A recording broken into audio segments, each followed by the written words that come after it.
नमस्ते, आप देख रहे हैं 9 समाचार। मैं हूं आपके साथ विवेक। केंद्र सरकार यानी पीएम मोदी की कैबिनेट अपने काम और चौंकाने वाले फैसलों के लिए जानी जाती है। इसी बीच एक बार फिर से केंद्र सरकार ने नौकरी पेशा लोगों को चौंकाया है। केंद्र में जब से भाजपा की सरकार आई है तब से नए कानून बनाए जा रहे हैं या उसमें बदलाव किए जा रहे हैं, चाहे वो 370 की धारा हो, चाहे हो 377। हर फैसला, हर कानून जो वर्षों से चले आ रहे थे वो से बदलने में भाजपा सरकार 2014 से ही काम कर रही है। आपको बताना चाहेंगे, नौकरी पेशा लोगों के लिए देश में अभी तक 29 श्रम कानून थे। केंद्र सरकार ने बदलाव करते हुए इनकी जो संख्या है वो 29 से 4 कर दी है। ये कानून है व्यावसायिक सुरक्षा कानून, स्वास्थ्य और कार्य की स्थितियां, औद्योगिक संबंध और सामाजिक सुरक्षा कानून। 1 अप्रैल से ये नए कानून लागू हो जाएंगे और 1 मई से आपकी सैलरी पर इसका असर भी दिखना शुरू हो जाएगा। केंद्र सरकार ने सैलरी के नियमों में जो बड़े बदलाव किए हैं उसमें आपकी टेक होम सैलरी कम हो जाएगी। और कितनी कम होगी, क्या है इसकी पूरी गणित, आइए आपको बताते हैं और कैसे ये हमारी जिंदगी पर असर डालता है। नौकरी करने वाले लोग 2 शब्दों से परिचित होते हैं। पहला CTC यानी कॉस्ट टू कंपनी और दूसरा टेक होम सैलरी, जिसे हम इन हैंड सैलरी भी कहते हैं।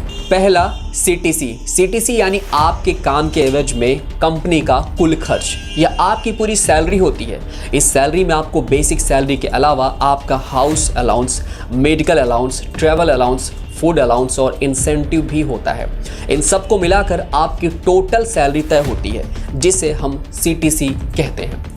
दूसरा है टेक होम सैलरी। जब आपके हाथ में आपकी सैलरी आती है तो वह आपकी CTC से कम होती है। कंपनी आपकी CTC यानी कुल सैलरी से कुछ पैसा प्रोविडेंट फंड यानी PF के लिए काटती है, कुछ मेडिकल इंश्योरेंस के प्रीमियम के तौर पर काटती है और इसके अलावा भी कुछ मदों में कटौती की जाती है।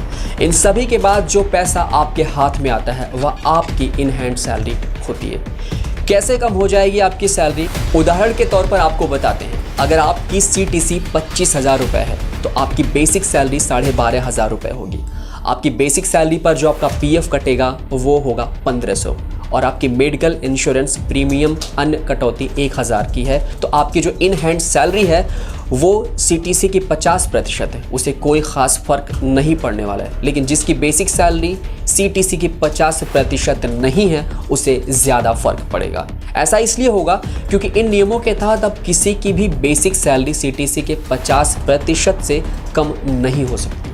दरअसल PF का जो पैसा आपकी बेसिक सैलरी से कटता है वो बेसिक सैलरी का 12% होता है, यानी कि बेसिक सैलरी जितनी ज़्यादा होगी PF उतना ज़्यादा कटेगा।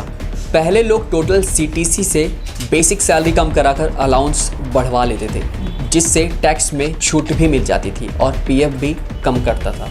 इससे उनकी इन हैंड सैलरी बढ़ जाती थी। लेकिन अब सरकार के इस नए नियम से जो है लोगों को कितना नुकसान होगा और कितना ज़्यादा फ़र्क पड़ेगा उनके पॉकेट पर, ये एक अहम मुद्दा है।